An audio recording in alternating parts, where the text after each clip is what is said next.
G'day ladies and gentlemen, welcome back to the YouTube channel. How are we all doing today? Today we're doing another should you buy video because I think these are quite fun to do. So, of course, video in the background is an old pure sound video I've gotten saved in the bank. Obviously it's not an Aprilia, but today we're talking about the Aprilia RS660. Before we get into it, g'day, my name is Nathan. I make videos about motorcycles and motorcycle related content. If you enjoy my content, please subscribe. Of course, we're on our way to 10,000 right now. We're getting there slowly, but if you don't want to subscribe, leave a comment and a like. They help the channel greatly. If I can get the words out, that will help. But without further ado, let's get into this. The RS660 is a brilliant mid-size sports bike from Aprilia.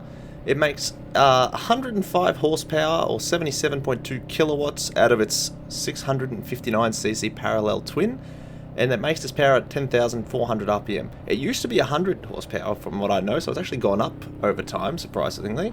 It also makes 70 newton meters of torque at 8,400 RPM, or a nice 51.6 pound-feet of torque. Now, this bike sort of rivals the R7.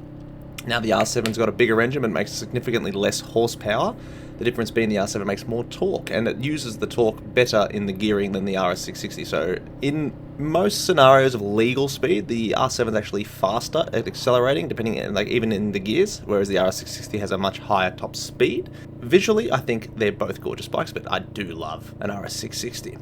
Alright, so there is currently 3 versions of this motorcycle to purchase. There's the LAMS approved 35 kilowatt version, which is the same price as the standard one at $23,090 from Aprilia's website. Now, if I believe correctly, it is actually only ECU limited, so if you do want to upgrade to the full power bike afterwards, all you do is take it to Aprilia, they unlock it, and bam, you've got the 105 horsepower version. There is also the factory version, which is $25,290, which is an absurd amount of money for a bike of this power and weight. So I don't think the factory version's worth it financially, but it's still a phenomenal bike.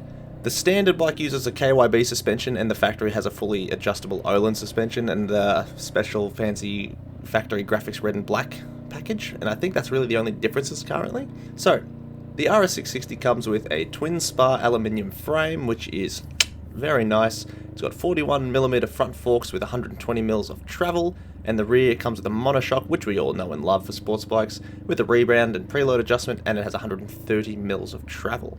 This bike, being a mid-range sports bike, should come with some nice brakes, and it does. It has twin floating discs at the front with 320mm rotors, and it has Brembo radial calipers. Very nice, and the rear brake is a 220mm disc.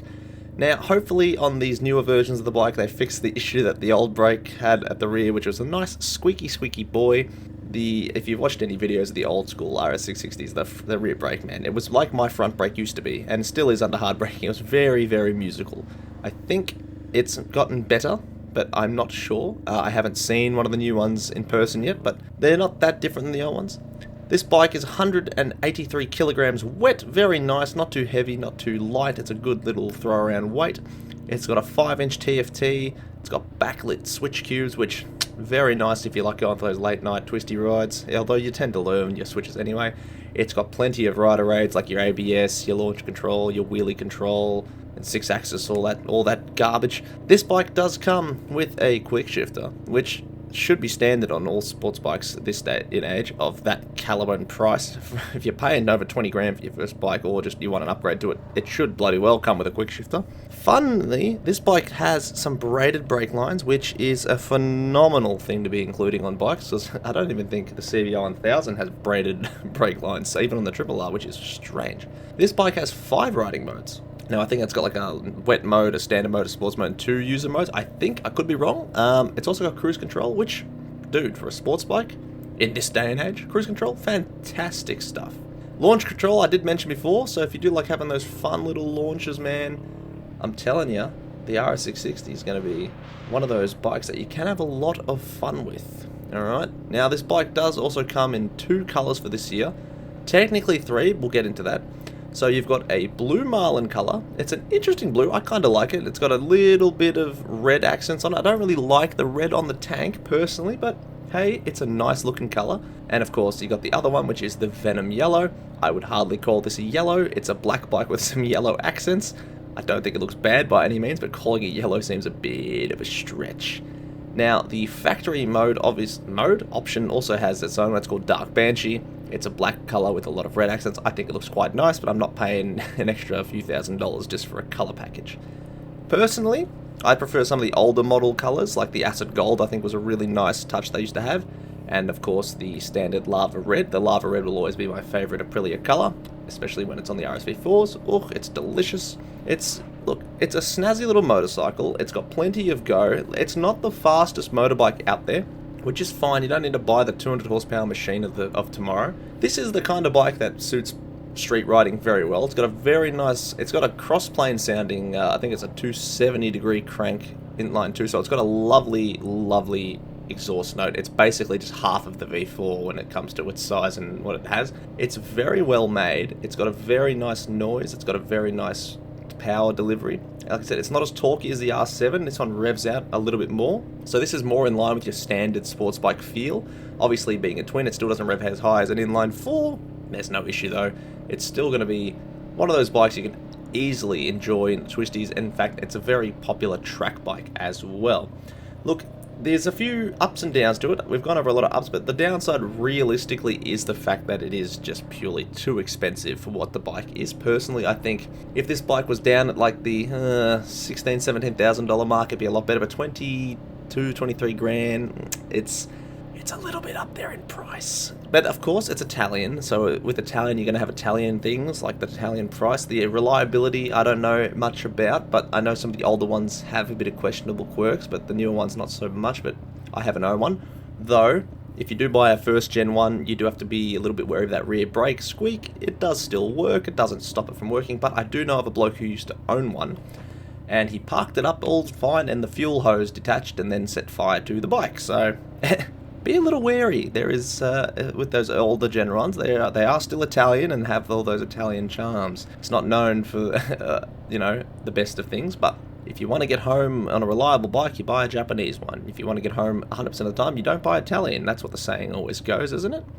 Ergonomics of this bike are pretty comfortable. They're not too outrageous. I've sat on a few of them. They're not the most committed sports bike. Like R7s are very, like, I'd say closer to the R6 in terms of comfort. They're not very comfortable, whereas the RS660 is a little bit more upright, a little bit more comfortable. It's got a good little bunch of aero on it, so the wind bubble isn't too horrible. But if you do want to do a little bit more of a longer ride, this is a better bike than the R7. If you're looking for a track bike, I'd say, look, the R7's good for the twistier, tighter turning tracks. Whereas if there's a little bit more of a straight length and everything, the RS660 can have the edge. But look, they're both phenomenal bikes. But if you're comparing the two of them, this is where the discussion has to be done. It's like you can buy an R7 for like $14,000. If you want to buy a second-hand one, you can get them anywhere from 10 to 14. The RS660, you can get an old-school second-hand one for 14, 15 grand, but the new ones you ain't going to be getting for anything anywhere near that. Like I said, $23,000 as a sticker price. It's quite up there in price. It's very, very expensive for a bike, and especially if you're looking at this as your first motorbike and you're still in your learners, I would say avoid it. It's probably not the best choice, because being expensive, if you're likely to drop it and everything, you don't want to drop a bike at this price range. Buy something else, even say buy an R7, and if you want to upgrade to one of these later, you can, just because it does have a nice big bump in horsepower compared to the R7s, but of course you can always go to an R1 or an R9 or a Zixo or ZX10R, whatever you want, man. But personally, I think these bikes are fantastic. They have a lot of options. Their computer electronics are bloody. There is a lot of options in there. It's almost too many. It's confusing, but they're well put together. They're well looking bikes. They've got plenty of options in terms of electronics. You will get your money's worth. It's a lot of money to part with at the start. But hey man, that's why I do these things. I think you should buy these bikes. Just not as your first bike. They're great, but they're not first bike great. If you have anything else you want to add to this one, leave a comment down below, leave a like, comment, and subscribe. And as always, ladies and gents, take it easy, keep it cheesy, have a wonderful day. Peace. Bye!